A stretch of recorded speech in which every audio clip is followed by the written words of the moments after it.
నమస్తే welcome to special debate నేను అమూల్య ఇక తెలంగాణ రాజకీయాలు అనూహ్య షేప్ తీసుకుంటున్నాయి త్వరలో రేవంత్ సర్కార్ ఏడాది పూర్తి చేసుకోనుండగా అంతకంటే ముందుగా తెలంగాణలో ఫైర్ వర్క్ స్టార్ట్ అయినట్టుగా సీన్ కనిపిస్తోంది తెలంగాణలో తిరుగులేని నాయకుడిగా ఆవిర్భవించిన రేవంత్ రెడ్డి సర్కార్పై సొంత పార్టీ నేతలు చేస్తున్న ప్రకటనలు ఆశ్చర్యాన్ని ఆందోళనను కలిగిస్తున్నాయి ప్రణాళికాబద్ధంగా ముందుకు నడుచుకోవాల్సిన తరుణంలో ఆ పార్టీ ముఖ్యులు చేస్తున్న ప్రకటనలు ప్రభుత్వ మనుగడకొచ్చిన ఇబ్బందిందన్న దానిపై అనుమానాలు రేకెత్తిస్తున్నాయి త్వరలో రేవంత్ సర్కార్కు ఏడాది పూర్తి కావస్తోంది పెద్ద ఎత్తున సంబరాలు జరుపుకోవడానికి హస్తం సిద్ధమవుతోంది కానీ ప్రభుత్వంలోని కీలక మంత్రుల్లో మాత్రం అభద్రతా భావం కనిపిస్తోందా అన్నట్టుగా ఒక్కో ప్రకటన వస్తోంది సర్కార్ మనుగడపై అనుమానాలు వస్తున్నాయి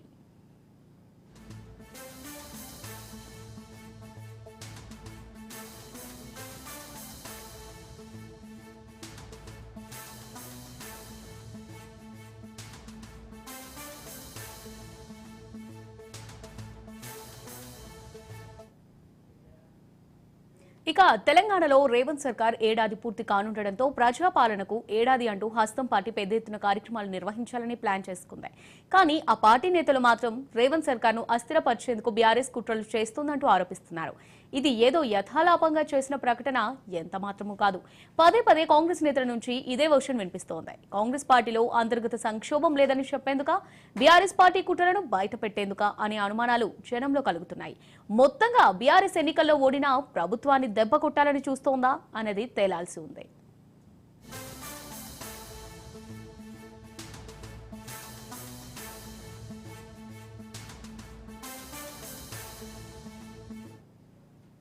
వాస్తవానికి రేవంత్ రెడ్డి సర్కార్కు తెలంగాణ అసెంబ్లీలో కావలసినంత సంఖ్యాబలం ఉంది బయట నుంచి మద్దతిచ్చేవారు ఉన్నారు తెలంగాణలో మొత్తం ఎమ్మెల్యేలు 119 మంది కాగా మ్యాజిక్ ఫిగర్ 60 మంది కాంగ్రెస్ గెలిచిన స్థానాలు 64 కాగా సికింద్రాబాద్ కంటోన్మెంట్ లో గెలుపుతో ఆ బలం 65కు చేరింది మిత్రపక్షాలతో కలిసిన బలం 66 బయట నుంచి రేవంత్ రెడ్డి సర్కార్కు మద్దతిచ్చేందుకు 10 మంది ఎమ్మెల్యేలున్నారు ఇంతలా కాంగ్రెస్ పార్టీకి తెలంగాణలో బలం ఉన్నప్పటికీ సర్కార్ను అస్థిరపరుస్తున్నారంటున్న ఆ పార్టీ నేతలు చేస్తున్న వ్యాఖ్యలు సంథింగ్ ఏదో తేడా కొడుతోందన్న భావనను కలిగిస్తున్నాయి ఇటీవల కాలంలో అస్థిరపరుస్తున్నారంటూ చేస్తున్న వ్యాఖ్యలు కలకలం రేపుతున్నాయి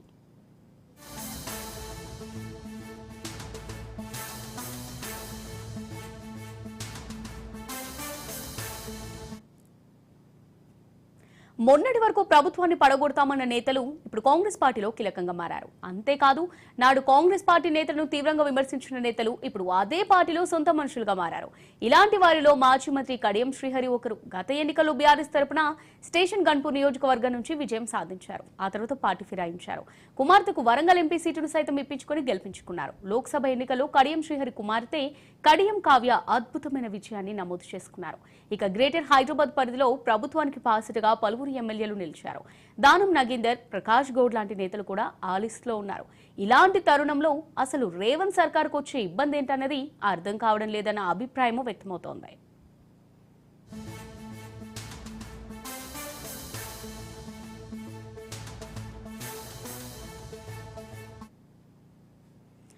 ఓవైపు తనను బీఆర్ఎస్ టార్గెట్ చేస్తుందని భావిస్తున్న సీఎం రేవంత్ కారు పార్టీని దెబ్బకొట్టేలా అడుగులు వేస్తున్నారు అదే సమయంలో రేవంత్ టార్గెట్ గా బీఆర్ఎస్ ముఖ్యులు హరీష్ రావు కేటీఆర్ ముందుకు సాగుతున్నారు ఇక బీజేపీ సైతం ఆ పార్టీని దెబ్బకొట్టేలా కాంగ్రెస్ బీఆర్ఎస్ రెండు పార్టీలు కుట్ర చేస్తున్నాయంటూ విమర్శిస్తోంది ప్రభుత్వాన్ని కూల్చేందుకు బీఆర్ఎస్ ప్రయత్నిస్తోందంటూ మంత్రులు ఒంటికాల మీద లేస్తున్నారు ఆగ్రహం వ్యక్తం చేస్తున్నారు అధికారాన్ని కోల్పోయామన్న అక్కసుతో కుట్రలంటూ నిప్పులు చెరుగుతున్నారు ప్రతిపక్ష పాత్ర పోషించకుండా ప్రభుత్వాన్ని కూల్చే కుట్రలంటూ ఆక్షేపిస్తున్నారు బీఆర్ఎస్ పార్టీ పాలనను ఒకసారి గుర్తు చేసుకోవాలని మంత్రి పొంగులేటి వ్యాఖ్యానిస్తున్నారు నాడు మిర్చి రైతులకు బీఆర్ఎస్ సర్కార్ బేడీలు వేసిందని నేరెలలో దళితులను ట్రాక్టర్తో తొక్కించారని ఎందరో నిరుద్యోగులు ఆత్మహత్యలు చేసుకున్నారన్న పొంగులేటి విమర్శించారు మరోవైపు ప్రతిపక్ష పాత్ర పోషించాల్సిన బీజేపీ ఆ పనిలో విఫలమైందన్నారు డిప్యూటీ సీఎం మల్లు బట్టి విక్రమార్క కేసీఆర్ ఫామ్ హౌస్ కి పరిమితమయ్యారని ప్రజా సమస్యలను ప్రతిపక్షంగా ప్రభుత్వం దృష్టికి తేవడం లేదని ఆయన దుయ్యబట్టారు కేవలం రేవంత్ సర్కార్ను ఎట్లా కూల్చాలి కుర్చీలో ఎలా కూర్చోవాలన్న విషయాలని ఆలోచిస్తున్నారని ఎద్దేవా చేశారు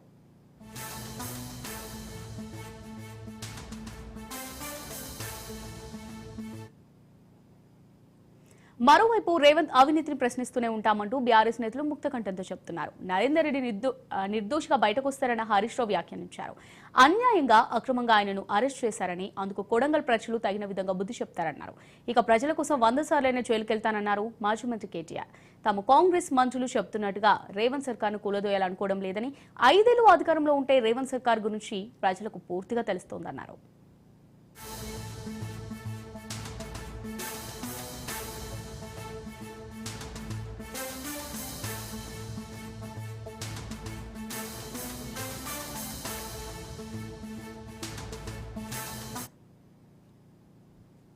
ఇక రెండు పార్టీలు తెలంగాణలో బీజేపీని ఫినిష్ చేసి తామే అధికార ప్రతిపక్షాలుగా ఉండాలని అనుకుంటున్నాయని విమర్శించారు కేంద్ర మంత్రి కిషన్ రెడ్డి. ప్రజల దృష్టిని మళ్లించేందుకు రెండు పార్టీలు కుట్ర చేస్తున్నాయని దుయ్యబట్టారు. బీఆర్ఎస్, కాంగ్రెస్ రెండు ఒకటేనన్న కేంద్ర మంత్రి తెలంగాణలో బీజేపీని దెబ్బకొట్టాలని రెండు పార్టీలు చూస్తున్నాయని మండిపడ్డారు. అందుకే CM Revanth Reddy Kaleshwaram phone tapping పై సీబీఐ విచారణ కోరడం లేదని చెప్పారు. రెండు పార్టీలు ప్రజా సమస్యలను గాలికి వదిలేసి కాలక్షేపం చేస్తున్నాయని ఆగ్రహం వ్యక్తం చేశారు. ఇక ఈ రోజు మన స్పెషల్ డిబేట్ లో పాల్గొనడానికి సిద్ధంగా ఉన్నారు జూమ్ లైవ్ లో బీఆర్ఎస్ సీనియర్ నాయకులు దూదుమెట్ల బాలరాజు యాదవ్ గారు, అలాగే మాజీ ప్రభుత్వ విప్ కాంగ్రెస్ నేత ఆరేపల్లి మోహన్ గారు, అలాగే బీజేపీ రాష్ట్ర అధికార ప్రతినిధి గంగారపు వెంకటరెడ్డి గారు. నమస్తే sir. Right, first Balraj Yadav గారు మీరు చెప్పండి, నార్మల్ గా కాంగ్రెస్ పార్టీ అంటే రేవంత్ రెడ్డి ప్రభుత్వం అధికారంలోకి వచ్చి ఏడాది పూర్తి కావస్తుంది. సో సంబరాలు చేసుకునేది పక్కన పెట్టి, అంటే ఎటువంటి ప్రణాళికలు సిద్ధం చేసుకుని ముందుకెళ్లాలి అనేది పక్కన పెట్టి, బీఆర్ఎస్ ప్రభుత్వం కాంగ్రెస్ ప్రభుత్వాన్ని కూలగొట్టడానికి ప్రయత్నాలు చేస్తోంది, అస్థిరపరిచే కుట్రలు చేస్తోంది అని ఆరోపిస్తున్నారు సొంత పార్టీకి చెందిన నేతలు. సో దీన్ని ఏ విధంగా చూడొచ్చు అంటారు? ముందుగా అమూల్య గారు మీకు, అదేవిధంగా రాజ్ న్యూస్ ప్రేక్షకులకి, అదేవిధంగా ప్యానెల్లో పెద్దలు మాజీ ఎమ్మెల్యే ప్రభుత్వ విప్ ఆరేపల్లి మోహన్ అన్న గారికి, అదేవిధంగా భారతీయ జనతా పార్టీ అధికార ప్రతినిధి వెంకరెడ్డి గారికి నమస్కారం. అమూల్య గారు, ఇలా స్పష్టంగా మీరు చెప్పాల్సింది భారత రాష్ట్ర సమితిగా ఇలా ప్రజలకు రాజ్ న్యూస్ ద్వారా చెప్పేది ఒకటి. ఇలా 11 నెలలైంది కాంగ్రెస్ పార్టీ అధికారంలోకి వచ్చి. 11 నెలల్లో మీరు 100 రోజులలో చేస్తున్నటువంటి 6 గ్యారెంటీల విషయంలో కాంగ్రెస్ పార్టీ విఫలమైందా సఫలమైందా వాళ్ళ అంతర్గత విశ్లేషణ చేసుకొని సమరాల సిద్ధమైతే బాగుంటది అనేది బీఆర్ఎస్ పార్టీ యొక్క సూచన. రెండవది, ఓకే మేము 11 నెలల్లో బాగా చేసాం, పర్ఫార్మెన్స్ బాగానే ఉంది, ప్రజలు మమ్మల్ని ఆశీర్వదిస్తున్నారు అనుకుంటే మీరు సంబరాలు చేయండి, వేడుకలు చేయండి, బాంబులు కాల్చండి, పటాకులు కాల్చండి, భారత రాష్ట్ర సమితికి ఏం అభ్యంతరం లేదు. రెండు, ఈ రోజు మీరు ఇస్తున్నట్టు 100 రోజులలో 6 గ్యారంటీలు ఏదైతే ఉన్నాయో, ఇలా రైతుకు బోనస్ సంబంధించి 500 ఇస్తామన్నాం అని చెప్పేసి ఆ రోజు ఎలక్షన్ మేనిఫెస్టోలో చెప్పినారు. ఎలక్షన్ మేనిఫెస్టోలో మీరు పెట్టింది ఏంటంటే అన్ని పొట్ల రకాలకు కింటాకి 500 రూపాయల బోనస్ ఇస్తామని చెప్పేసి స్పష్టంగా రైతుకి ఇచ్చే భరోసాలో మీరు చెప్పినారు. కానీ ఇలా అన్ని ఓట్లకు 500 అందుతుందా లేదా, అందిన తర్వాత మీరు సమరాలు చేసుకుంటే బాగుంటది అనేది బీఆర్ఎస్ పార్టీ. రెండవది, ఇలా రాజ్ న్యూస్ ద్వారా మీరు చెప్పేది ఏంటంటే కౌలు రైతులకు సంబంధించి వీళ్ళు 12,000 రూపాయలు ఇస్తాము అని చెప్పేసి 15,000 ఇస్తామని చెప్పేసి చెప్పినారు. మరి ఇంతవరకు దాని మీద అతిగతి లేదు. అదేవిధంగా రైతు కూలీలకు 12,000 ఇస్తామని చెప్పినారు నెలకు, మరి ఇంతవరకు దాని మీద అతిగతి లేదు. అదేవిధంగా రుణమాఫీ సంబంధించి మేడం మేము ఇలా స్పష్టంగా 72 లక్షల మంది రైతాంగానికి ఎఫెక్ట్ అయ్యే ఈ అంశం ఇది. ఇవాళ రాజ్ న్యూస్ ద్వారా చెప్పదలుచుకున్నది ఏంటంటే రుణమాఫీ విషయంలో కాంగ్రెస్ పార్టీ పూర్తిగా విఫలమైంది అంటుంటే వాళ్ళు సఫలమైందని మాట్లాడుతూ ఉన్నారు.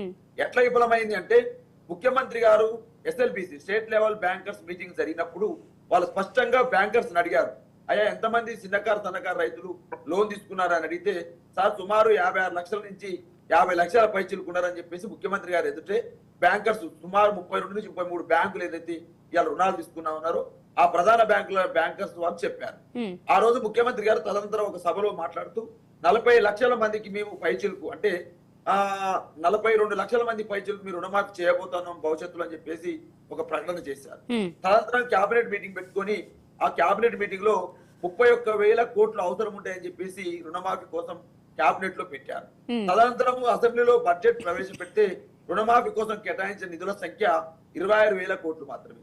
ఈ రోజు లాస్ట్ కు వచ్చే వరకు మాఫీ చేసింది 18,000 కోట్లు మాత్రమే.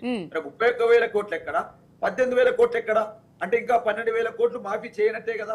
మీరు 42 లక్షల మందికి మీరు రుణమాఫీ చేస్తామని మీరే స్పష్టంగా చెప్పినారు. మరి 22 లక్షల మంది కూడా ఇంకా మాఫీ చేయలేదు, మాఫీ చేశారు అంటే 20 లక్షల మందికి ఇంకా మాఫీ చేయనట్టే కదా. అంటే రుణమాఫీ గాని రైతుల సంఖ్యనే మీరు చెప్పిన లెక్కల ప్రకారం 8 లక్షలు ఉంది, మీరు చెప్పిన లెక్క ప్రకారమే ఇంకా 13,000 కోట్ల రూపాయలు ఇంకా రుణమాఫీ కానీ పైసలు ఉన్నవి. కాబట్టి వీళ్ళందరికీ రుణమాఫీ చేయకుండా మీరు ఎట్లా అమలు చేసినట్టయితే 6 గ్యారెంటీలు ఒక అంశం అనేది బీఆర్ఎస్ పార్టీ వాదన. రెండో, ఈ రోజు ప్రధానంగా మా కేటీఆర్ గారు ఈ రోజు ఏదైతే సంగారెడ్డి జైల్లో ఉన్నటువంటి లగచర్ల బాధితుల్ని ఇవాళ పరామర్శించడం కోసం మేము పోయినాం. 16 మంది అరెస్ట్ అయినారు. ఆరపల్లి మోహన్ అన్న, మీరు సీనియర్ ప్రభుత్వ ఎంపీగా పనిచేసినారు, కొంత సోషల్ కాన్షియస్ ఉన్న వాళ్ళు, మీరు సామాజిక పరిధితో రాజకీయాలకు వచ్చిన వారు, మీరు అనేక రకాల సేవలు చూస్తారు. మీరు తెలంగాణ ఉద్యమంలో మేమున్నాం, ఆ రోజు మీరు అధికార పార్టీలో మీరు ఉన్నారు, కాబట్టి మీతో మాకు పరిచయం ఉంది. మేమేమంటాం అంటే ఆరపల్లి మోహన్ అన్న 16 మంది, ఒక పిల్లవాడు వనపర్తి నుంచి అయ్యో ఊళ్ళో గొడవ అయిందట చూసొద్దామని పోతే ఆ పిల్లగాను కూడా జైలేసిరన్న. 16 మందిలో ఎవరు కూడా చెప్తున్నారు, వాళ్ళు ఏం చెప్తున్నారు, సార్ మేము గోల చేయలేదు, అక్కడ మండల పార్టీ కాంగ్రెస్ పార్టీ అధ్యక్షుడిగా ఉన్న అతనే గోల చేపించినాడు, దానికి తిరుపతి డైరెక్ట్ ఇచ్చిందని చెప్పేసి వాళ్ళు మాట్లాడుతూ ఉన్నారు. మీరేమో రైతులు తీసుకొచ్చి లోపలేసినారు. ఇవాళ ఎందుకు ఆ రైతులు కొట్లాడుతున్నారు మేము అడిగినాం. అమ్మ మీరు ఎందుకు కొట్లాడుతున్నారు, బీఆర్ఎస్ వాళ్ళే రాజకీయం చేస్తున్నారని చెప్పేసి వాళ్ళు మాట్లాడుతున్నారంటే, సార్ ఒక్కొక్క ఎకరానికి 60-70 లక్షలు వాల్యూ చేస్తుంది సార్. 60-70 లక్షలు వాల్యూ చేసే భూమిని ఇవాళ కొడంగల్ డెవలప్మెంట్ అథారిటీ పేరుతో ఒక అధికారిని పెట్టి, వెంకరెడ్డి అధికారిని పెట్టి, మేము గిరిజనులు ఇష్టం వచ్చినట్టు తిరుగుతూ ఉంటూ మీరు అమ్ముకోకపోతే తొండలు కూడా గుడ్డు పెట్టవురా మీ దాంట్లల్లా, అప్పుడు ప్రభుత్వం ఇచ్చే అసైన్ భూములేరా, మీరు ఎందుకు అమ్ముకోర్రా, ఎకరాకు మీకు 5-6 లక్షలు 10 లక్షల కంటే ఎక్కువిస్తారా అని చెప్పేసి బెదిరిస్తున్నారని చెప్పేసి ఇలా గిరిజనులు వాపోతున్నటువంటి పరిస్థితిని ఇలా రాజు న్యూస్ ద్వారా మీకు తెలియజేస్తా ఉన్నా. ఒకవైపు అక్కడ ఉన్నటువంటి గిరిజనులు ఏదైతే 5 మండలాలు, దుద్యాల మండలంలో ఉన్నటువంటి పూలపల్లి కావచ్చు, దుబ్బతండ కావచ్చు, పెంజర్ల తండ కావచ్చు, ఈ తండాలో ఉన్నటువంటి గిరిజనులు మొత్తం కూడా అయ్యో జీవితాంతం బతకాల్సిన భూమిని అప్పనంగా 10 లక్షలకో 5 లక్షలకో ఇలా ప్రభుత్వం సేకరిస్తే మా బతుకులు ఏం కావాలి, మా పిల్లల బతుకులు ఏం కావాలి, మా పిల్లల జీవితాలు ఏం కావాలని చెప్పేసి వాళ్ళు ఒకవైపు బాధపడతా ఉంటే ఇలా ఉరిమే పిడుగుపడ్డట్టు ఇలా వాళ్ళ మీద మళ్ళీ జైలు జీవితం అని చెప్పేసి సుమారు 47 మంది మీద కేసులు పెట్టారు. ఇలా 16 మంది జైలు జీవితం అనుభవిస్తా ఉన్నారు. ఊళ్ళోకి పోతే హైటెన్షన్ వాతావరణం, ఎక్కడ వస్తారో, ఎవరి పోలీసు వస్తారో, ఎవరు తీసుకెళ్తారో, ఎవరిని జైల్లో పెడతారో అర్థం కాని పరిస్థితి లఘుచర్లలో ఉంది.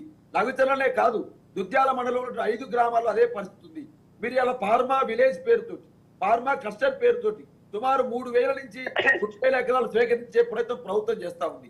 గతంలో ఇదే ముఖ్యమంత్రి రేవంత్ రెడ్డి గారు ప్రతిపక్షంలో ఉన్నప్పుడు రంగారెడ్డి జిల్లాకు వెళ్లి ఫార్మాసిటీ అనేది వేస్తూ 13,000 ఎకరాలు అనవసరంగా ప్రభుత్వం సేకరించింది.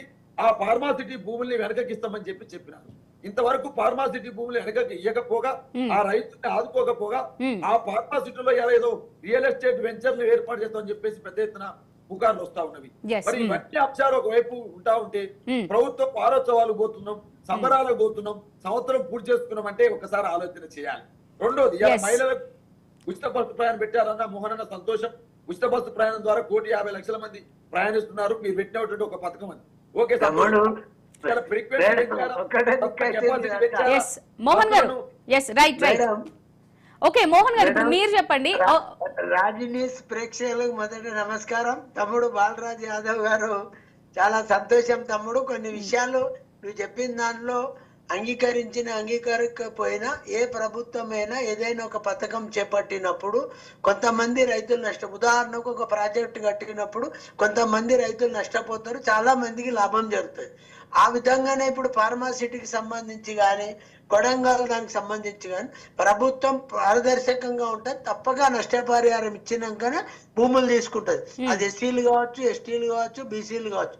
తప్పక ప్రభుత్వం నష్టపరిహారం చెల్లించిన తదుపరి మీ భూములను తీసుకుంటుంది అనే మాట ఇది మీరు అర్థం చేసుకోవాలి. మీరు కూడా సహకరించాలి తమ్ముడు. ఇప్పుడు TRS party, Congress party, BJP పార్టీలు ఎలక్షన్ అయ్యే వరకే, ఎలక్షన్ అయినాక ప్రజల అభివృద్ధి ఆకాంక్ష మేరకు పనిచేయాలి. ఇప్పుడు ఒక ప్రాజెక్టు వస్తున్న సందర్భంలో ప్రజలకు నష్టపరిహారం అందించే విషయంలో ప్రభుత్వాన్ని ఒత్తిడి పెంచి తొందరగా ఇప్పించే ప్రయత్నం మీరు చేస్తే సంతోషం. తప్పక రేవంత్ రెడ్డి ప్రభుత్వం ఎక్కడైతే భూసేకరణ జరుగుతుందో ఆ భూసేకరణకు సంబంధించి నష్టపరిహారం ఇచ్చిన తదుపరే అక్కడ ప్రాజెక్టులు చేపడుతుంది అనేది ఒక అంశం. గ్యారంటీల విషయంలో అడుగుతా ఉన్నారు, తమ్ముడు చెప్పిండు వాస్తవమే. 6 గ్యారంటీల విషయంలో తప్పక ప్రభుత్వం ఇప్పటి వరకు 5 గ్యారంటీలు అయిపోయినాయి. ముఖ్యంగా రైతులకు సంబంధించి రుణమాఫీ విషయంలో ఆనాడు చెప్పింది, ఈనాడు చెప్పింది కూడా స్పష్టంగా అమలవుతుంది. 2 లక్షల రూపాయల వరకు రుణమాఫీ జరుగుతుంది. ఇప్పుడు ఏదైతే బాలరాజు చెప్పినట్టు ఎవరైతే కొంతమంది జరగలేదంటుండ్రో తప్పక వారికి కూడా అతి తొందరగానే రుణమాఫీ జరుగుతుంది అన్నమాట నిన్న మొన్న తుమ్మల నాగేశ్వరరావు మంత్రి గారు చెప్పారు, ముఖ్యమంత్రి గారు చెప్పారు. మీకు తెలుసు కదా ఆర్థికంగా ఈ రాష్ట్రం చాలా ఇబ్బందుల్లో ఉంది, అందరికి తెలిసిన విషయం. దాదాపు 6 నుంచి 7 లక్షల కోట్ల రూపాయల లోటుతో నడుస్తా ఉంది. కాబట్టి మేము రైతులను కోరుతా ఉన్నాం, ముఖ్యంగా రాజ్ న్యూస్ ద్వారా రైతులను నేను నమస్కరించి కోరుతా ఉన్నాం, తప్పక మీరు రుణమాఫీ జరుగుతుంది. కొద్దిగా రాష్ట్ర ప్రభుత్వం ఆర్థిక పరిస్థితి బాగాలేదు కాబట్టి అర్థం చేసుకోమని చెప్తాను. తప్పక రుణమాఫీ జరుగుతుంది బాలరాజు గారు, తప్పక చేపిస్తాం.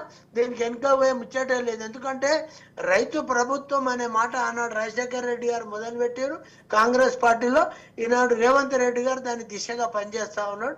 మనం సహకరించవలసిన అవసరం ఉంది. మోహన్ గారు ఒక నిమిషం. మోహన్ గారు, ఇంతకుముందు మీరు చెప్పిందంతా చూసుకుంటే అంటే తెలంగాణలో తిరుగులేని నాయకుడిగా ఆవిర్భవించిన రేవంత్ రెడ్డి సర్కార్ ఎవరో కూల్చితే కూలిపోతుందా? అసలు దీన్ని ఎలా చూడొచ్చు అంటారు? ఇప్పుడు అమ్మా 2 విషయాలు రాజకీయాలలో, కూలుతుందా కూలిపోతుందా అనే దానికి 2-3 మీకు తెలుసు. గత 2019-20 సంవత్సరంలో కర్ణాటకలో ఏం జరిగింది, 21-22లో మహారాష్ట్రలో ఏం జరిగింది. అంటే నేనేమంటున్నా, రేవంత్ రెడ్డి సర్కారును కూల్చే ప్రయత్నం ఎవరైనా చేస్తే అది మంచిది కాదు. సొంత పార్టీ నేతలే అంటున్నారు కదా మోహన్ గారు, సొంత పార్టీ నేతలే అంటున్నారు. సొంత పార్టీ నేతలే అంటున్నారా? సొంత పార్టీ వాళ్ళు ఎందుకంటారు అంటే వీళ్ళు రకరకాల ఆరోపణలు చేసి, ఇప్పుడు టిఆర్ఎస్ ప్రభుత్వంలో ఉన్న కొంతమంది నాయకులు ఆ ప్రభుత్వం ఉండదు పడిపోతుంది అని, అటు మా బీజేపీ మహేశ్వర్ రెడ్డి రేపే దిగిపోతుంది, అసలు ఈ ముఖ్యమంత్రి ఉండడు. అసలు ఈ జోస్యం ఎట్లా చెప్తా ఉన్నారు? 66 సంఖ్య కాంగ్రెసే ఉంది, అదనంగా 10 మంది ఉన్నారు, 76 మంది ఉన్నారు. అలాంటప్పుడు ఈ 76 మందిని కాదని ప్రభుత్వం కూలిపోతుంది అనుకోవడం పొరపాటు. అదే మోహన్ గారు, అంత మంది ఉన్నా కూలిపోతున్న సొంత పార్టీ నేతల నుంచి అలాంటి వ్యాఖ్యలు ఎందుకు? మహేశ్వర్ రెడ్డి గారు బీజేపీ నుంచి ఏమంటాడు, కూలుతుందా అంటే నేను ఎందుకు అనుమానం పడుతున్నామని అంటే, మనలో అంటే ఎదుటి వాళ్ళు కూడా ఈ ప్రభుత్వం ఉండదనే ఒక ఏమంటారో కక్షపూరితమైన మాట.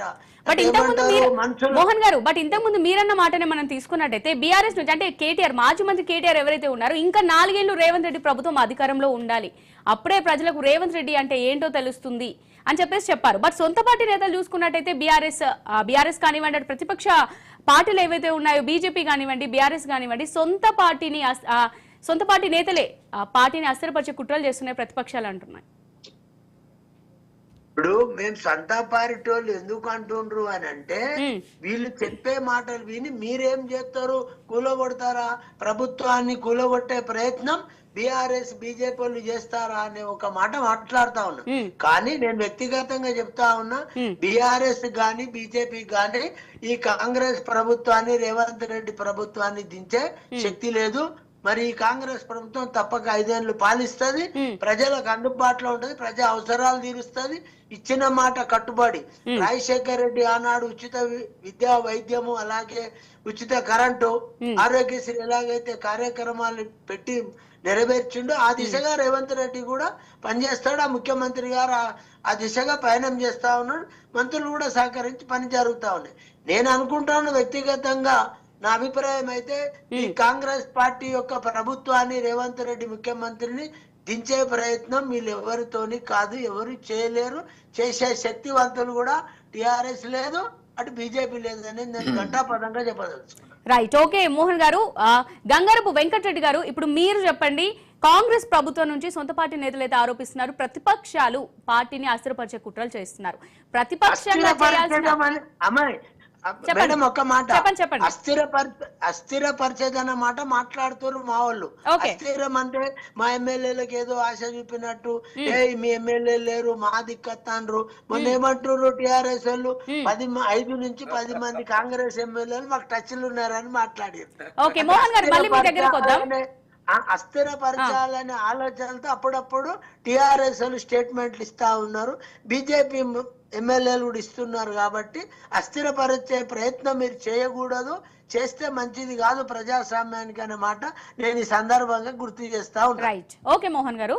సో చెప్పండి వెంకటరెడ్డి గారు, మరి ఈ వ్యాఖ్యలను మీరు ఏ విధంగా చూడొచ్చు అంటారు? అంటే నార్మల్ గా ప్రతిపక్షాలు ప్రతిపక్ష హోదాలో చేయాల్సిన పక్కన పెట్టేసి రేవంత్ రెడ్డి సర్కారు గద్దదించడానికి కుట్రలు చేస్తున్నారనేది ఆరోపిస్తున్నారు. మరి మీరేమంటారు దీనికి సంబంధించి?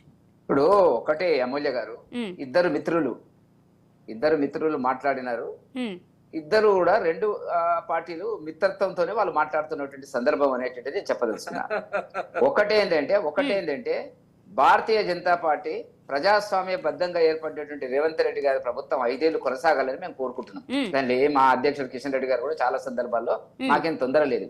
ఎందుకంటే 1 సంవత్సర కాలం లోపల ఏ హామీలు అయితే మేము చేస్తాము, డిసెంబర్ 9కి సంతకం పెడతాము, అవి పెడతాము, సోనియా గాంధీ గారి పుట్టినరోజు అని రకరకాలుగా అబద్ధాలు ఆడి అబద్ధాల హామీలు, గ్యారంటీలు, ఈ గ్యారంటీలు ఏమైనా గ్యారంటీగా అబద్ధాలైనటువంటి పరిస్థితి లోపల ప్రజల్లో తీవ్రమైనటువంటి ఏ ఒక్కటి కూడా ఒక్క బస్సులో వెళ్ళేటువంటి మహిళలకు తప్ప, అది కూడా మళ్ళీ బస్సులు తగ్గించినారు. మీకు తెలుసోది లేదు, కొత్త బస్సులు వేసినారు. ఇప్పుడు కొత్త బస్సులు వేసేసి డిలక్స్ బస్సులు వేసేసి అందరికి టికెట్లు తీసుకునేటువంటి పద్ధతిలో ఉన్నది. పురుషులేమో టికెట్ లేని పురుషులేమో నిల్చొని పోతున్నారు. మామూలుగా ఉచితంగా వెళ్ళేటువంటి మహిళలకు కొంత సదుపాయం జరిగినమాట. ఆ ఒక్కటి తప్ప పరిపూర్ణంగా ఏది కూడా ఆరపల్లి మోహన్ గారు అంటున్నారు 5 డిమాండ్లు చేసినాం అనేటువంటిది. రైతు రుణమాఫీకి మీరు తూట్లు పొడిచినారు. రైతు రుణమాఫీకి మీరు ఏమన్నా చెప్పారా? మీ మీ మీ మేనిఫెస్టో ఇక్కడ ఉంది నా దగ్గర, 42 పేజీల మేనిఫెస్టో. మీరు జాగ్రత్తగా చూసినట్టయితే ఇక్కడ దీంట్లో 42 పేజీల మేనిఫెస్టోలో రైతు అన్న దానికి నిర్వచనాన్ని తూట్లు పడుతున్నారు. రైతు అంటే రైతే. రైతు ప్రభుత్వ ఉద్యోగ, రైతు పెన్షనరా, రైతు ఆదాయ పన్ను కడతాడా, రైతు డాక్టరా, రైతు లాయరా అనేటువంటి దాని కాకుండా రైతు కోణంలోనే ఆ పెట్టుబడి సహాయం అనేటువంటిది ఉండాలా. దాన్ని మీరు తూట్లు పడిచి అది కూడా ఇంతకు ముందుగా నేను మళ్ళీ చెప్పదలుచుకోలేదు, బాలరాజు గారు చాలా చక్కగా చెప్పినారు. అవన్నీ అక్కడ పక్కకు పెట్టండి. ఇక రైతు భరోసా, దానికి పేరు మార్చి భరోసా లేదు అనేటువంటి దాని కింద బాగా పెట్టుకున్నారు పేరు. వాళ్ళు రైతు బంధు అని వాళ్ళు పెడితే రైతు భరోసా ఇప్పుడు బ్రాకెట్ లేనిది లేదు అనేటువంటి దాని కింద ఇప్పుడు ఇవ్వలేనటువంటి ఒక నిస్సాయ ఆర్థిక సంక్షోభంలో రేవంత్ రెడ్డి గారి ప్రభుత్వం ఉన్నమాట వాస్తవం. ఏం చెప్పినా కూడా ఆర్థిక సంక్షోభం ఉంది అని చెప్పడానికి ముందు, మీరు ఎన్నికలకు ముందు అనేక మీటింగుల లోపల ఇప్పుడున్న డిప్యూటీ సీఎం ఆర్థిక మంత్రి రేవంత్ రెడ్డి గారు 1-2 సెమినార్లలో మాట్లాడినారు. మాకు తెలుసు గవర్నమెంట్ ఎట్లా నడపాలనో, అప్పులు ఉన్నా కూడా మేము నడిపిస్తాము దీన్ని బ్రహ్మాండంగా అని చెప్పినటువంటి వాళ్ళు ఇవాళ ఆ ప్రభుత్వం చేసినటువంటి అప్పుల మీద నెపం వేయడం అనేటువంటి జరుగుతుంది. వాళ్ళు చేసింది అప్పులే, వాళ్ళు చేసింది అవినీతి. వీళ్ళు అదే పద్ధతిలో ప్రయాణం చేస్తారు. దీనికి కారణం ఏంటంటే మా ప్రభుత్వం పడిపోతుంది, మా ప్రభుత్వం పడిపోతుంది అనేటువంటిది. వీళ్ళు 76 మంది ఎమ్మెల్యేలు ఉన్నారని చెప్పుకుంటున్నారు పార్టీలు ఫిరాయించిన తర్వాత. ఎట్లా పడిపోతుంది? పడిపోవడానికి కారణం ఏంది? మీ కాంగ్రెస్ పార్టీలోనే మీ ఎమ్మెల్యేల మీద మీకు నమ్మకం లేదు. మీకెందుకు భయం అవుతుంది? మధ్యలో మాట్లాడకండి దయచేసి. మీరు ఎమ్మెల్యే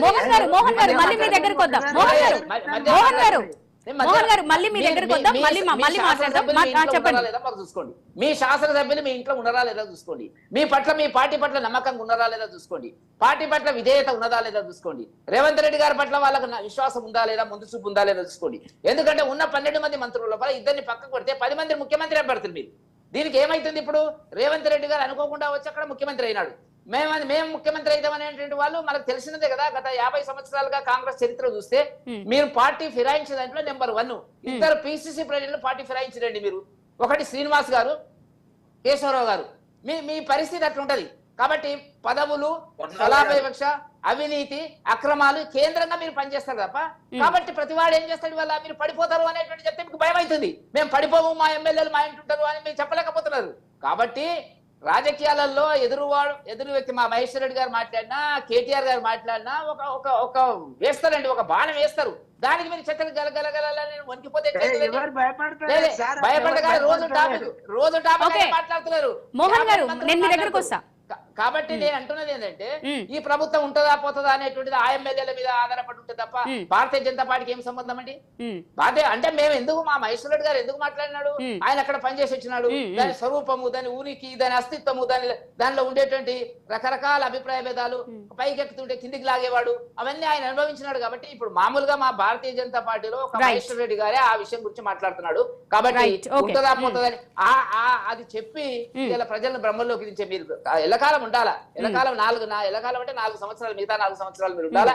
ఉన్న తర్వాత మీ పాలన, వాళ్ళ పాలన, అవినీతి పాలన, ఆ కోణంలో భారతీయ జనతా పార్టీ మధ్యన బ్రహ్మాండంగా ఎదిగింది. 16% నుంచి 36% ఓటు బ్యాంక్ పెరిగింది. 8 సీట్లు గెలిచిన తర్వాత 2 పార్టీలకు కూడా కలవరం వచ్చింది. ఏంది? ఇక మనం బతకలేము, కాబట్టి మేము కలిసి కొట్లాడుకోవాలి. మీరు అవినీతి చేసినప్పుడు మేము చేస్తుంటాము, కాబట్టి మనం మాట్లాడుకుంటే అయిపోతుంది అనేది దాన్ని భారతీయ జనతా పార్టీ చాలా నిశ్చితంగా ప్రజలు కూడా గమనిస్తున్నారు. కాబట్టి కార్యక్రమాలు రేపటి నుంచి మేము స్టార్ట్ చేస్తున్నాము. రేపు మూసి విహార ప్రాంతంలో మా అధ్యక్షుడు కిషన్ రెడ్డి గారితో సహా మేము అక్కడ పడుకుంటాము, అక్కడనే ప్రజలతో తింటాము, అక్కడనే ఉంటాము అనేటువంటి దాని కింద 22 పాయింట్లు మేము తీసుకోవడం జరిగింది. అన్నిట్లో కూడా మా ఎంపీలు ఎమ్మెల్యేలు అందరూ కూడా రేపు పార్టిసిపేట్ చేస్తున్నారు. రేపు సాయంత్రం 4 గంటల నుంచి ఎల్లుండి 9 గంటల వరకు ఆ కార్యక్రమాలు ఉంది. కాబట్టి నేను చెప్పదలుచుకుంది ఏంటంటే చేయలేనటువంటి ఒక నిస్సహాయ పరిస్థితి లోపల మేనిఫెస్టో రూపొందించుకొని చేయలేకుండా ఉన్నటువంటి పరిస్థితి లోపల ఇవాళ ఏంటంటే ప్రజలకు చెప్పడానికి మా ప్రభుత్వం పడిపోతుంది ఏమంటే సిగ్గుపడతారండి. ప్రభుత్వం పడిపోతుందని చెప్పుకుంటారండి. 76 మంది సభ్యులు ఉన్న తర్వాత పడిపోతాయి అంటే ఈ 2 ఎన్నికలలో 2014, 2018లో నాకున్న లెక్క ప్రకారంగా ఒక 40 మంది కాంగ్రెస్ ఎమ్మెల్యేలు ఎమ్మెల్సీలు పార్టీ ఫిరాయించినారు. వాళ్ళ స్వరూపం వాళ్ళ యొక్క డిఎన్ఏ అది. కాంగ్రెస్ యొక్క డిఎన్ఏ ఏంటంటే పార్టీలు ఫిరాయించడం, ప్రయోజనాల కోసం, ఆర్థిక ప్రయోజనాల కోసం, మన పదవుల కోసం పార్టీలు ఫిరాయిస్తారు. కాబట్టి వాళ్ళకి అనుమానం ఉన్నది. ఏమున్నది? ఇప్పుడు చెప్పడానికి మంత్రులు, కేబినెట్ మంత్రులు ఎందుకు మాట్లాడుతారు అనుకుంటున్నారు అమూల్య గారు? వాళ్ళకి తెలుసు వీళ్ళకెళ్ళి పోతారేమో అనేటువంటి. పైగా నేను అంటున్నది ఏంటంటే 10 మంది వచ్చినారు, కోమటిరెడ్డి వెంకటరెడ్డి కూడా 25 మంది వస్తారు అన్నాడు, రాలేదు, ఆగిపోయినారు. అంటే మరి వాళ్ళకున్న సమాచారం ఏందో తెలుసా? ఎందుకంటే అక్కడి నుంచి వచ్చిన వాళ్ళు ఇక్కడ చాలా మంది ఎమ్మెల్యేలు ఉన్నారు. ఇప్పుడు టీఆర్ఎస్ నుంచి లాస్ట్ స్టేజ్ లో 1 మంత్ ఎలక్షన్స్ ముందు 2 నెలలకు ముందు వచ్చినటువంటి వాళ్ళు ఇక్కడ ఎమ్మెల్యేలు కాంగ్రెస్ లో ఉన్నారు.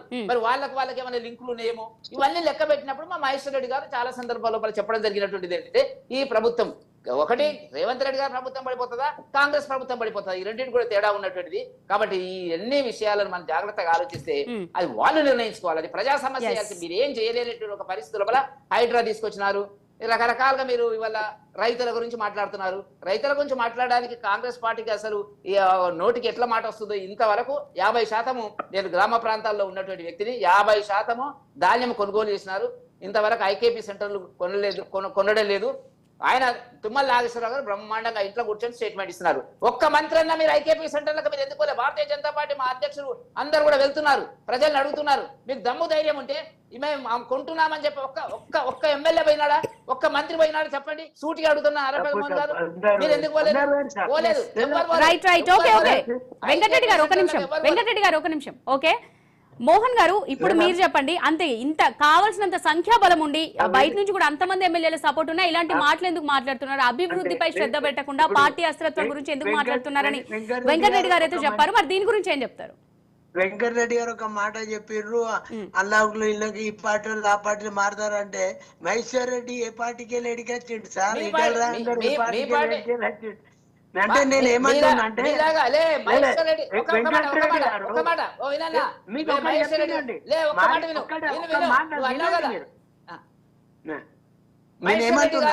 ఈటల రాజేందర్ గారు మా పార్టీలకు వచ్చినప్పుడు వాళ్ళు రాజీనామా చేసి ఇచ్చారు. అది గుర్తుపెట్టుకోండి.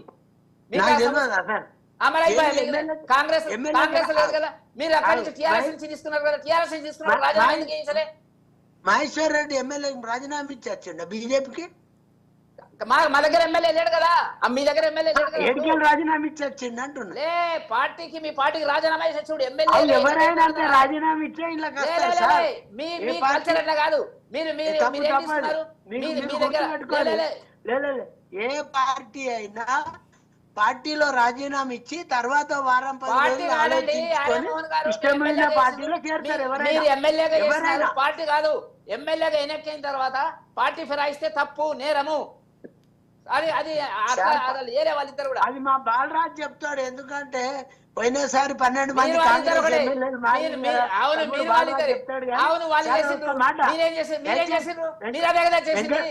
వెంకటరెడ్డి గారు వినండి, 2 మాటలు. ఒక రోడ్ వేసేటప్పుడు మొదలు పిల్లబాట ఉంటది. పిల్లబాట పోయి పెద్ద బాట అయిందంటే అర్థం ఏంది? ఒకడు పోయి 100 మంది నడిస్తేనే బాట వస్తుంది. కాబట్టి దయచేసి రాజకీయాల్లో మీరు అర్థం చేసుకోండి. పరిస్థితులను మీరు బాగా గమనించమన్న మాట చెప్తారు. ముఖ్యంగా 2-3 మాటలు మీకు చెప్తా. ఇప్పుడు ఏదైతే కొనుగోలు చేయటం లేదు, ఐకేపీ దగ్గర ఎమ్మెల్యేలు పోతలేరు, మంత్రులు పోతలేరు అనే మాట అబద్ధం. చాలా సెంటర్లలో ఎమ్మెల్యేలు పోతుర్రు, మంత్రులు పోతుర్రు, కొనుగోలు జరుగుతున్నాయి. కానీ వినండి సార్, ఒక్క మాట వినండి. కొనుగోలు ఏం జరుగుతుందంటే బయటి వ్యక్తులు కూడా వచ్చి సర్కారు ఇచ్చిన అంటే ఎంఎస్పీ కన్నా ఒక 10 రూపాయలు ఎక్కువ పెట్టి కొంటామనే ప్రయత్నం బయట జరుగుతుంది. కాబట్టి రైతు 10 రూపాయలు ఎక్కువ దొరుకుతుంది కాబట్టి బయట వాళ్ళకి అమ్ముకుంటాడు. అది వాస్తవమే. ఎంఎస్పీ కన్నా తక్కువ అయినప్పుడు ప్రభుత్వం ఇంటర్ఫియర్ అయితే తప్పక ఇప్పుడు ఎంఎస్పి కన్నా ఎక్కువ రేటు 10 నుంచి 50 రూపాయలు వస్తుంది కాబట్టి తుమ్మల రైతులు నాగేశ్వరరావు. సంతోషంగా అమ్ముకుంటారు. తుమ్మల నాగేశ్వరరావు ఎన్ని సెంటర్లకు పోయిండో చెప్పు. తుమ్మల వెంకటరెడ్డి గారు, ఒక్క నాగేశ్వరరావు నిమిషం. ఒక్క సెంటర్ కన్నా పోయిండా? వినండి ఏం సార్. మాట్లాడతారండి? వెంకటరెడ్డి గారు లేదు, ఒక్క నిమిషం. తప్పు. నేను చెప్పండి మోహన్ గారు. చాలా మంది మంత్రులు వారి వారి పరిధిలో, ఎమ్మెల్యే పరిధిలో, జిల్లా పరిధిలో చాలా సెంటర్లు వేయండి. మీరు ఒకసారి పత్రిక తిరిగే చూడండి. ఏ పత్రిక? అన్ని చదువుతా. 10 పత్రికలు వినండి. చదువుతా. 10 పత్రికలు. వెంకటరెడ్డి గారు 2 మాటలు మీరు వినండి, విన్నాక చెప్పండి. నేనేమంటున్నా, రైతు కొనుగోలు విషయంలో ప్రభుత్వం చిత్తశుద్ధిని శంకించవలసిన అవసరం లేదు.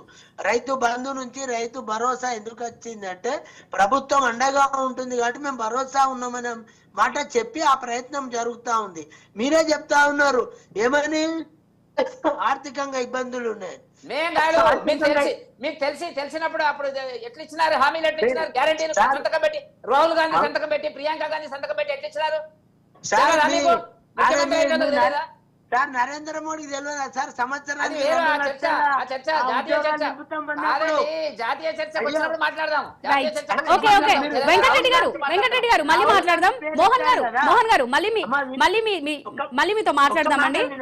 రాహుల్ గాంధీ పేరు చెప్పిండు కాబట్టి, నేషనల్ లెవెల్ లో మీరు మాట్లాడారు కాబట్టి, మీరు నరేంద్ర మోడీ గారు ఏదైతే ఉందో సంవత్సరానికి 2 లక్షల ఉద్యోగాలు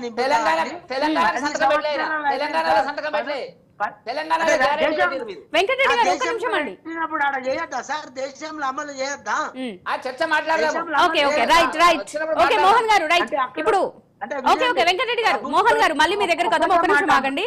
ఒక నిమిషం మళ్ళీ చెప్పండి మోహన్ గారు. చెప్పండి. ప్రభుత్వం మీద నడుస్తున్నప్పుడు ప్రభుత్వం యొక్క పనితీరును మీరు తప్పు పడితే తప్పు లేదు, కానీ కావాలని అబాండాలు వేసి జరుగుతున్న దాన్ని కూడా జరగనట్లు చెప్పి ఇదేదో అన్యాయం జరుగుతుందని మాట్లాడడం ఈ రాజకీయంగా బురద జల్లడమైన మాట నేను చెప్పదలుచుకున్నాను వెంకటరెడ్డి గారికి.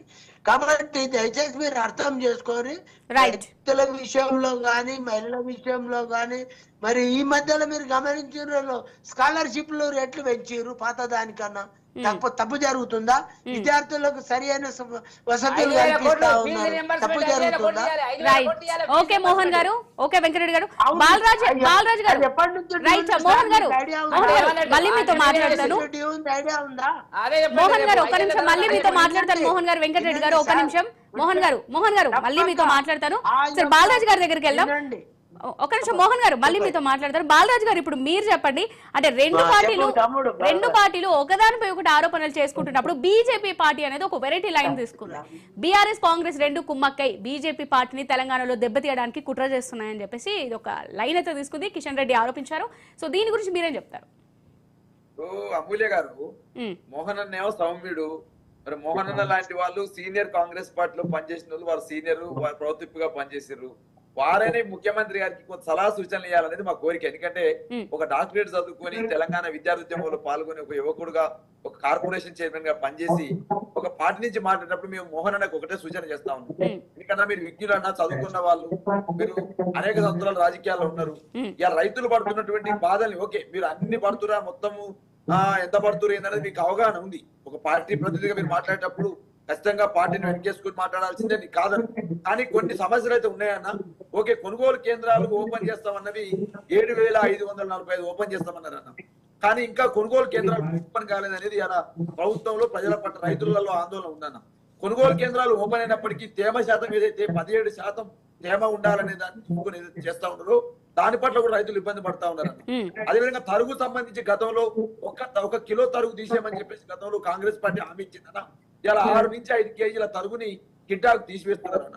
అదేవిధంగా 2,350 రూపాయలు ఇలా మద్దతు ధర ఉన్నట్టయితే ఇవాళ 23,550కి సన్న వడ్లకి 500 కలుపుకుంటే 2,850 రూపాయలు అన్న. కానీ ఇలా 2,850 రూపాయలకు రైతు అమ్ముకుంటుండే అమ్ముకుంటలేరన్నా. ఇలా మిర్రర్లకు కస్టమర్ సిఎంఆర్ పేరుతోటి మిర్రర్లకు ప్రభుత్వానికి వచ్చిన సమస్య కావచ్చు. అదేవిధంగా ఇలా 2,400కి 2,300కు సన్న వడ్లు అమ్ముకునే పరిస్థితి, 1,800కు 1,100కు ఇలా దొడ్డు వడ్డను అమ్ముకునే పరిస్థితి దాపురించిందన్న. కాబట్టి దీనిపైన ప్రభుత్వం చర్య తీసుకుంటే మీకే మంచి పేరు వస్తుంది అన్న. రెండవది, ఇలా రైతు భరోసా అమలు చేస్తా ఉన్నప్పుడు రేవంత్ రెడ్డి గారు మాట అన్నారు, నోరు కట్టుకుంటే రైతు భరోసా అయిపోతుంది. నోరు కట్టుకోలేదు అయ్యాలి రేవంత్ రెడ్డి గారు. తిరుపతి రెడ్డి గారు నోరు తెరిచిండా? రెడ్డి నోరు తెరిచిండా? తిరుపతి రెడ్డి తమ్ముళ్ళు నోరు తెరిచిండ్రా? తిరుపతి రెడ్డి బామార్కి నోరు తెరిచిండా? తిరుపతి రెడ్డి సడ్డగుడు నోరు తెరిచిండా? తిరుపతి రెడ్డి అల్లుడు మన రేవంత్ రెడ్డి అల్లుడు నోరు తెరిచిందా? ఎవరు నోరు తెరిచిరన్నా? నోరు కట్టుకుంటే రైతు భరోసా అయిపోతుంది. మరి ఇలా ఎవరు నోరు తెరిచిరో అర్థం చేసుకోవాలి మీరు. రెండోది, ఇవాళ నేను ఏమంటున్నంటే, ఇవాళ రైతు మీరు ఇచ్చినటువంటి 6 గ్యారంటీల్ని అమలు చేయకుండా, ఇలా 6 గ్యారంటీలు స్పష్టంగా అమలు చేయకుండా మూసి అనేదాన్ని ముందు తీసుకొచ్చినారు. మూసి అనేదాన్ని ముందు తీసుకొచ్చి ఇవాళ అదాని కోసము మీ రాహుల్ గాంధీ గారేమో అదాని వ్యతిరేకంగా మాట్లాడుతారు, మీ జాతీయ నాయకత్వం ఏమో అదానికి వ్యతిరేకంగా మాట్లాడుతుంది. కానీ మీ రాష్ట్ర నాయకత్వం మాత్రం అదానితో చట్టాపట్టలు వేసుకొని తిరుగుతుంది. అంబుజా సిమెంట్ కు రెడ్ కార్పెట్ ఆహ్వానిస్తుంది అన్న. ఏది? రామన్నపేటలో మా టెక్నికల్ కాన్ఫరెన్సీలో. నేను ఏమంటున్నట్టే అన్న మోహన్ అన్న, ఇలా కాంగ్రెస్ పార్టీ మీరు అధికారంలోకి వచ్చినారు, మీరు ఎవరు అస్థిరపరచాల్సిన అవసరం మాకు లేదు. ఎందుకంటే 66 స్థానాలు మీకున్నవి. అదేవిధంగా 10 మంది మా నుంచి గుంజుకున్న వాళ్ళు ఉన్నారు. మీరు ఏం చెప్పారు? నోరు కట్టుకుంటేనేమో రైతు భరోసా అయిపోతున్నారు. నిద్రాహారాలు మాని మట్టికి అన్నారు. రైతు రుణమాఫీ చేసినామన్నారు. రుణమాఫీ చేసిరా అన్న? నిద్రాహారాలు మాని చేసిరా చేయలేదో మీరు అడపాలి. ఎందుకంటే మీరు ఎమ్మెల్యేగా పనిచేసి ప్రజా జీవితంలో ఉన్నవాళ్ళు, మీరు కార్పొరేషన్ చైర్మన్ అంటే మీరు నామినేటెడ్ ఉన్న వాళ్ళ ప్రజా జీవితంలో ఉన్నప్పటికీ. రెండో అంశం నేను ఇలా అడుగుతా ఉన్నా, 1,50,000 కోట్ల అంశాన్ని మూర్తిదాన్ని తీసుకొచ్చి ఇలా మీరు ఇచ్చిన 6 గ్యారంటీలలో అన్న నిజం తులం బంగారు ఎడిపోయిందన్న, స్కూటీలు ఎడిపోయినాయన్న, నిరుద్యోగ వృత్తి ఎడిపోయానన్నా, నిరుద్యోగ క్యాలెండర్ ఎడిపోయానన్నా, ఇలా కౌలు రైతులకు ముసలోళ్ళకు పింఛనన్నా 4,000 పింఛను టెన్షన్ ప్రకారం వచ్చిందన్నారు. ఉద్యమకారులకు 250 గజాలు 2,000 కూడా నెలలు ఇచ్చే పరిస్థితి దగ్గర రాగాలి. ఎందుకంటే మా మోహన్ అన్నకు 4 అంశాలు చెప్తే ఆయన ముఖ్యమంత్రి దగ్గర పోతాడు. అయ్యో మా బాధ యాదవ్ మాట్లాడు, ప్రతిపక్ష చెప్పింది మనం కొన్ని మారాల సార్ అని చెప్తాడా? లేకపోతే ఆ ముఖ్యమంత్రి తోటి అయ్యో రుణమాఫీ మొత్తం చేయాలి సార్ అని చెప్తాడా? రైతు భరోసా విడుదల చేయమని చెప్తాడా? లేకపోతే పెన్షన్ సంబంధించిన 4,000 ఇవ్వమని చెప్తాడా? మరి అదేవిధంగా తులం బంగారం ఇవ్వని చెప్తాడా?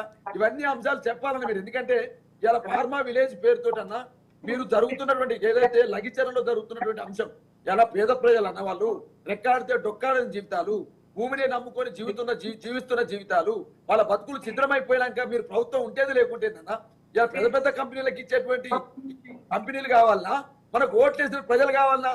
ప్రజాపాలన అంటే ప్రజల దగ్గర భూమి గుంజుకోవడమేనా? ప్రజాపాలన అంటే ప్రజల ఇల్లు ఊరగొట్టడమేనా?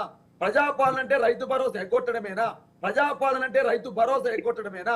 ప్రజాపాలన అంటే రైతు బీమా ఎత్తేయడమేనా? ప్రజాపాలన అంటే దళిత బంధు తీసేయడమేనా? ప్రజాపాలన అంటే బీసీ బంధు తీసేయడమేనా? ప్రజాపాలన అంటే ఏందన్నా? అడిగిన వాళ్ళ మీద కేసు పెట్టడమా? ప్రజాపాలన అంటే అడిగిన వాళ్ళని నిర్బంధించడమా? ప్రజాపాలన అంటే ఇష్టం వచ్చినట్టు కేసులు పెట్టి ఇష్టం వచ్చినట్టు టార్చర్ చేయడమా? ఈ ప్రజాపాలన దేని నిదర్శనం? దీనికి ఎందుకు వారోత్సవాలు? కానీ ఎన్ని అంశాలు మీరు స్పష్టంగా మీ ప్రభుత్వాన్ని చెప్పాలి మీరు. ఎందుకంటే పెద్దలు మీరు, విజ్ఞులు, రేవంత్ రెడ్డి గారితో సన్నిహితులు మీరు, అనేక సంవత్సరాలు ప్రజా జీవితం ఉన్నారు. మా మాట చెప్తే మీకు మంచి పేరు వస్తుంది. రైట్ మోహన్ గారు చెప్పండి. ఇప్పుడు మా బాలరాజు గారు మాట్లాడుతూ చాలా అంశాలు చెప్పిండు. ఇప్పుడు ఉద్యోగ క్యాలెండర్ రేవంత్ రెడ్డి గారు వచ్చినాక ఎన్ని ఉద్యోగాలు ఇవ్వడం జరిగింది, ఉద్యోగం క్యాలెండర్ వచ్చిందా లేదా ప్రజలకు తెలుసు, ఉద్యోగం పొందిన వాళ్ళందరికీ తెలుసు. హాస్టల్ ఫెసిలిటీస్ లో ఏం జరుగుతుంది అనేది ప్రజలకు తెలుసు, విద్యార్థులకు తెలుసు. కాకపోతే మూసీ గురించి ఇవన్నీ చెప్తా ఉన్న సందర్భంలో 2 మాటలు. తెలుగుదేశం ప్రభుత్వం అధికారంలో ఉన్ననాడు ఇప్పుడున్న కేసీఆర్ గారు ఆనాడు శాసనసభ్యుడిగా ఉన్నప్పుడు నందనవనం అనే ఒక కాలనీ కట్టి మరి మూసీ నిర్వాసితులను అప్పుడే మొదలుపెట్టిన కార్యక్రమం ఒకసారి మీకు గుర్తు చేసుకోరు. అంటే తెలుగుదేశం ప్రభుత్వంలో మూసీ యొక్క ఆలోచన ఉండే దానికి టిఆర్ఎస్ ప్రభుత్వం వచ్చినాక 50% మీ కేసీఆర్ గారి ఒక మాట వినండి, కేటీఆర్ గారి మాట వినండి. బాలరాజు గారు ఏమన్నారు? మూసీ ప్రక్షాళన అవసరము. ఇదివరకు నందనవనం తెలుగుదేశం ప్రభుత్వంలో జరిగింది కొంత, ఇప్పుడు మేము కూడా చేస్తామని మాట్లాడిండు. అది మీకు రికార్డెడ్ ఎవిడెన్స్. ఒకసారి మీరు యూట్యూబ్ పోతే కూడా తెలిసిపోతుంది ఇది మూసీ గురించి.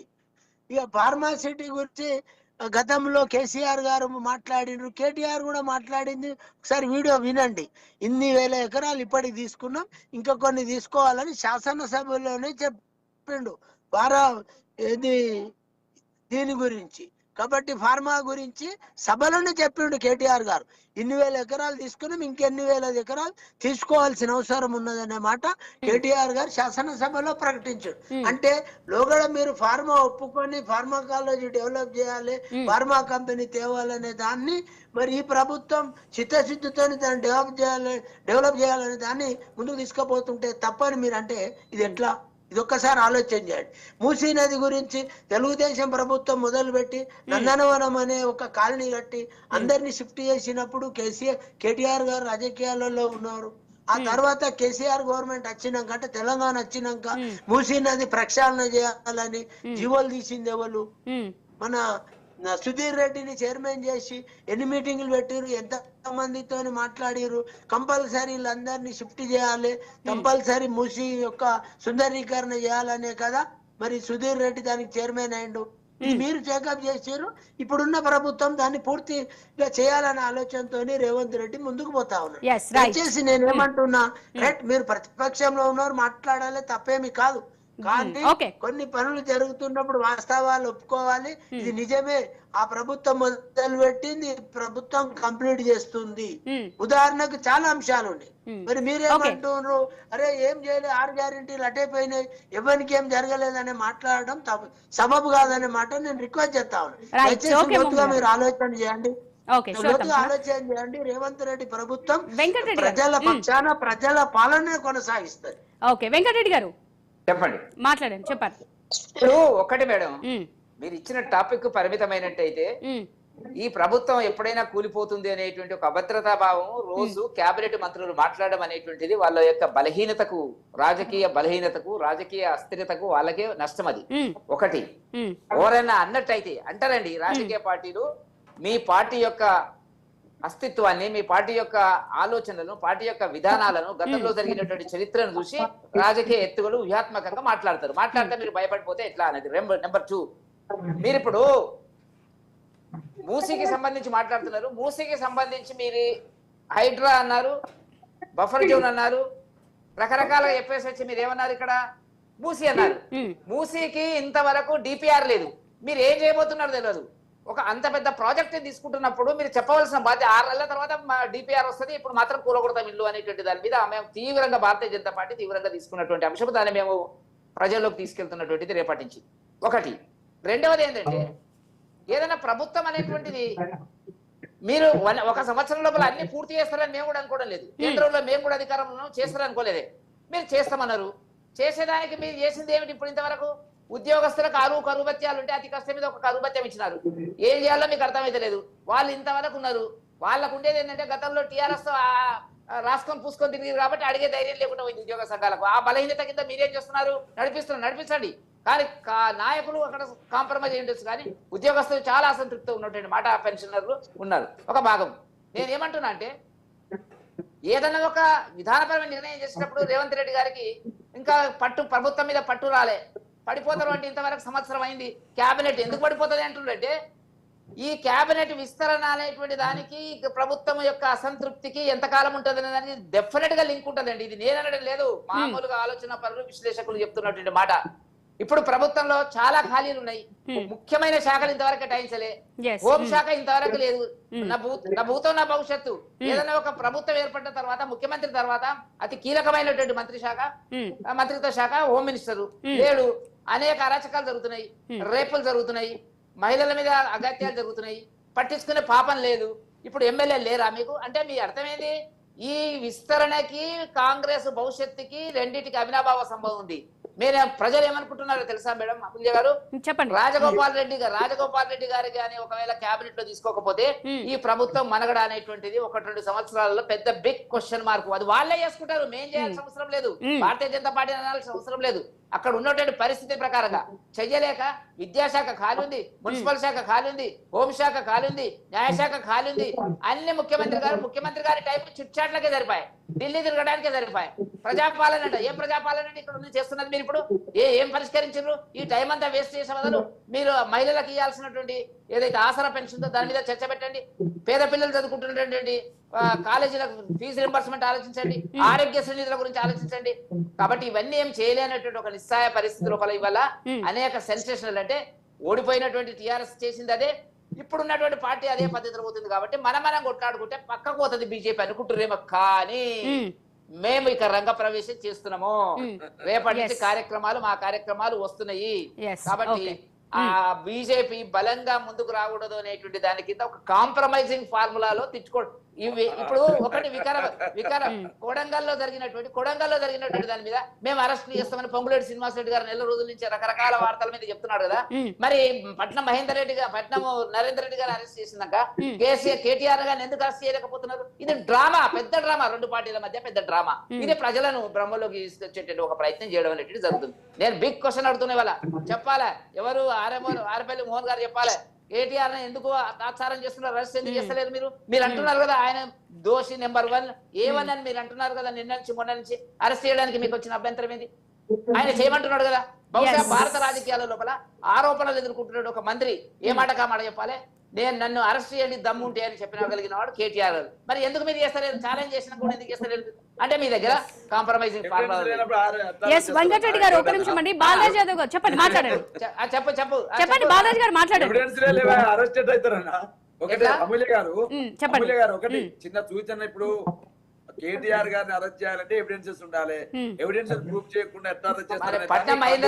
పట్నం నరేందర్ రెడ్డి చేశారు కదా, నరేందర్ రెడ్డి గారు కూడా గట్టే చేసినారు సార్. ఇప్పుడు ఒక మండల పార్టీలో పనిచేస్తున్న నాయకుడు సురేష్ మా పార్టీ నాయకుడు అయితే మాజీ ఎమ్మెల్యే పట్టణానితో ఫోన్ మాట్లాడుతూ తప్పైతే మా నేనంట లేను బాలరాజు గారు, కేబినెట్ మంత్రులు అంటున్నారు అరెస్ట్ అయితే నేనంట లేను. కేబినెట్ మంత్రులు అంటున్నారు. ఒకటి రెండు అమూల్య గారు ఇవాళ రాజు న్యూస్ ద్వారా స్పష్టంగా మా స్టాండ్ ఏంటంటే ఒకటే మేడం, ఇవాళ మీరు నోరు కట్టుకొని చేస్తామన్న రైతు భరోసా ఎందుకు చేయలేకపోయారు అనేదాన్ని మొదలు చెప్తా ఉన్నాం. గతంలో రేవంత్ రెడ్డి గారు పిసిసి అధ్యక్షుడిగా ఉన్నప్పుడు కేసీఆర్ క్యాబినెట్ విస్తరణ చేయట్లేడు అని 3 నెలలకే కాకిగోల పెట్టాడు. ఇవాళ 11 నెలలు అవుతుందన్న, 11 నెలలు అవుతుంది క్యాబినెట్ విస్తరణ.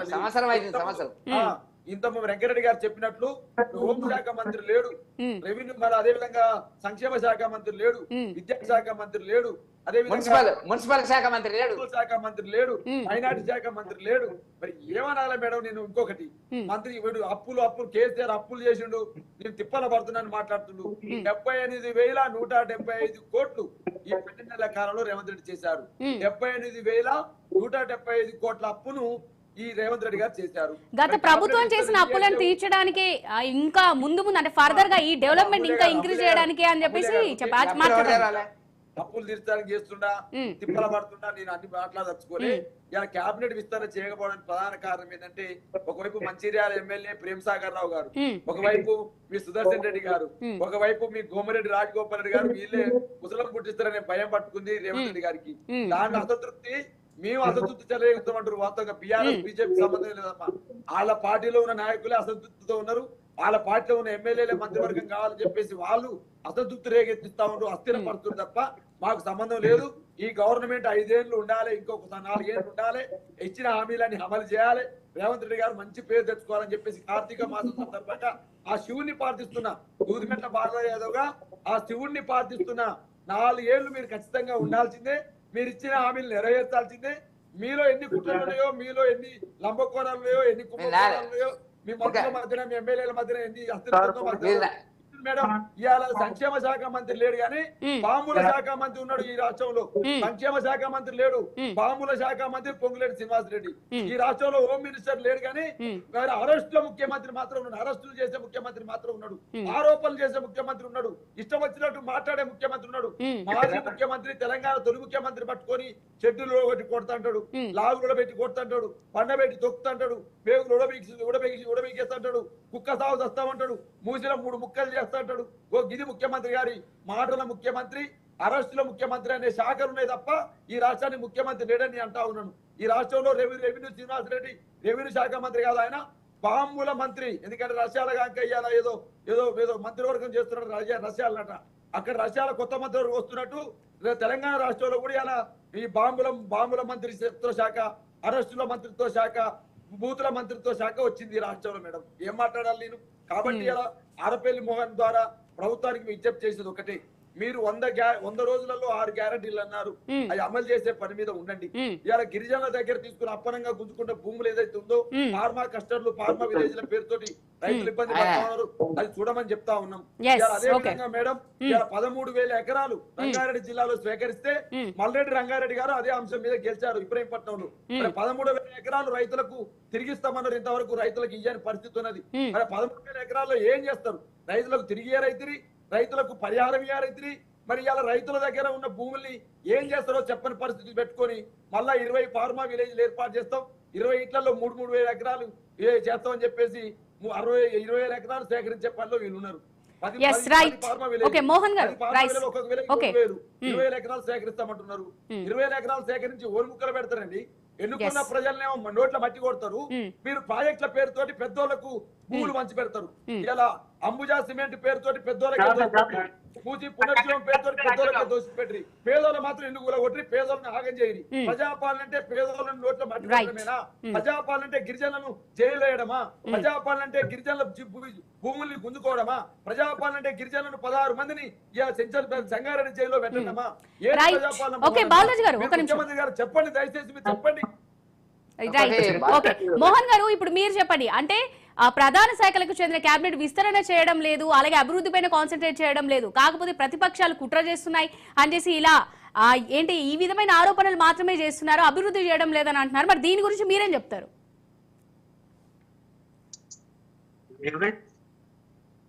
మోహన్ గారు అమూల్య గారు చెప్పండి. వినిపిస్తుంది మోహన్ గారు, మాట్లాడండి. గారు వినబడుతుందా? వినిపిస్తుందండి, మీ వాయిస్ నాకు క్లియర్ ఉంది, మాట్లాడండి. మేడం ఇది వినండి, ప్రతి శాఖకు మంత్రి ఉన్నాడు, అందరు మంత్రులు ఉన్నారు. హోంమంత్రి ఎవరు? అన్ని శాఖలు మోహన్ గారు మీ వాయిస్ క్లియర్ గా లేదండి. ఇప్పుడు మీ నరేంద్ర మోడీ దగ్గర ఒకటే శాఖ ఉండదా సార్? లేదు, అందరే నరేంద్ర మోడీ గారు సేమ్ డే 76 మంది మంత్రులను చేసిండు. వెంకటరెడ్డి గారు మళ్ళీ మీతో మాట్లాడదాం. మోహన్ గారిని కంప్లీట్ చేయనివ్వండి. వెంకటరెడ్డి గారు హోంశాఖ ఉండదు అలాంటి రాష్ట్ర ప్రభుత్వం వినండి సార్, హోంశాఖ ఉంటది, ఎందుకు ఉండదు? బరాబర్ ఉంటది. హోంశాఖ ఎందుకు ఇంకా కేబినెట్ విస్తరణ? మోహన్ గారు ఒక్క నిమిషం. వెంకటరెడ్డి గారు ఒక్క నిమిషం. మోహన్ గారు ఇంకా ఎందుకు కేబినెట్ విస్తరణ జరగలేదు అని ప్రశ్నిస్తున్నారండి వాళ్ళు. వెంకటరెడ్డి గారు ఒక్క నిమిషం. వెంకటరెడ్డి గారు మళ్ళీ మీతో మాట్లాడదాం, ఒక్క నిమిషం. మోహన్ గారు హలో, కాంగ్రెస్ పార్టీ నిర్ణయాలు మీరే చెప్తారు కదా. వెంకటరెడ్డి గారు ఒక్క నిమిషం. ఇప్పుడు పార్టీ నిర్ణయాలు మీరు చెప్పే అవసరం లేదు. పార్టీ కాదు, మంత్రివర్గం ఉండాలనేది ప్రజల హక్కు. మంత్రివర్గం ఉండాలని ప్రజల హక్కు. హక్కు మీరు కోరాలి బరాబర్. ముఖ్యమంత్రి గారు విస్తరణ చేస్తాను, తప్పక విస్తరణ జరుగుతుంది. అందరికి అవకాశం ఉంటది. అందులో ఏదో భయపడి విస్తరణ చేస్తలేరు. వినండి, మా బాలరాజు అంటాడు, ఈయనకిత్తే ఆయన కోపం, ఆయనకిత్తే ఈయన కోపం, కాటి భయములు ఉన్నాడనే మాట చెప్తారు. అలాంటివి ఏమి లేదు. పూర్తి మంత్రివర్గ విస్తరణ జరుగుతుంది, ప్రజలకు ప్రజాపాలనే అందుతుంది. దయచేసి దీన్ని తప్పుగా వక్రీకరించే ప్రయత్నం చేయొద్దు. ఇంకొక మాట కూడా చెప్తా ఉన్నాను. మీరేమంటారు? ఆ భూమి కొనలే, ఈ భూమి కొనలే, ఏమంటారు, కోటీశ్వర్ల అదానికి అండగా ఉందన్నమాట. ప్రజలకు అండగా ఉండే ప్రభుత్వం కాంగ్రెస్ ప్రభుత్వం. మీరు మొదటికెళ్ళి చూడండి, అదానికి అండగా ఎవరు ఉన్నారు? నరేంద్ర మోడీ ఉన్నారు. అంబానీకి అండగా ఎవరు ఉన్నారు? అంబానీ టాటాలు మీ గవర్నమెంట్ వచ్చారు. అంబానీ టాటాలు మీ 70 ఏళ్ల పాలన మీ ప్రభుత్వంలో. వెంకటరెడ్డి గారు మోహన్ గారు మాట్లాడిన తర్వాత ఖచ్చితంగా మీతోనే మాట్లాడదాం. ఒక 1 మినిట్. టాటా ఈ దేశానికి, ఈ రాష్ట్రానికి చెప్తున్నా. అదాని గురించి మాట్లాడండి. అదాని ఎవరు? పారిశ్రామికవేత్తలండి, వాళ్ళు పారిశ్రామికవేత్తలు. మీ రాహుల్ గాంధీ మాట్లాడకపోతే నడిచేటట్టు లేదు రోజు. వెంకటరెడ్డి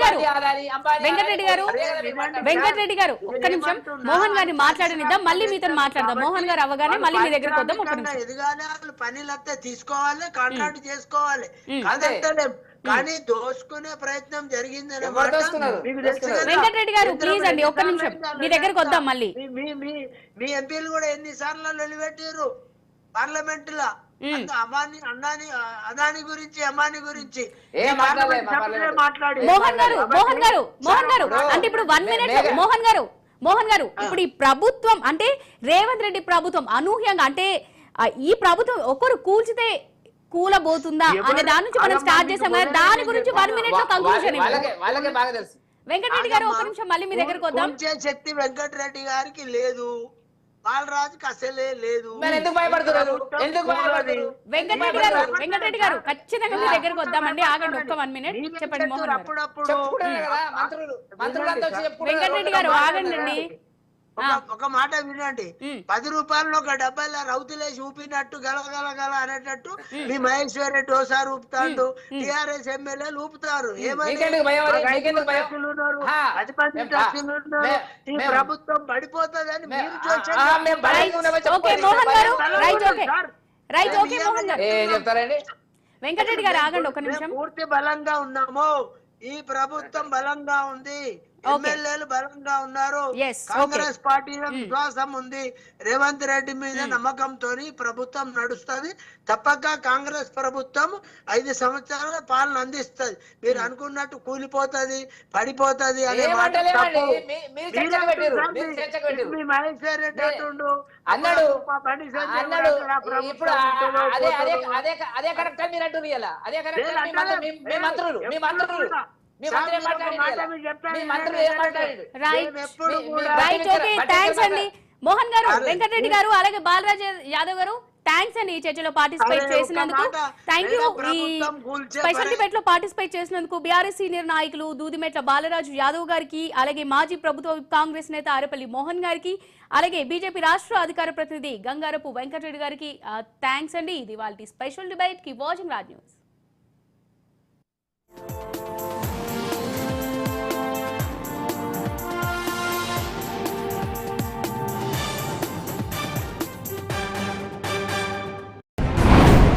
శివాజీ నడయాడిన నేల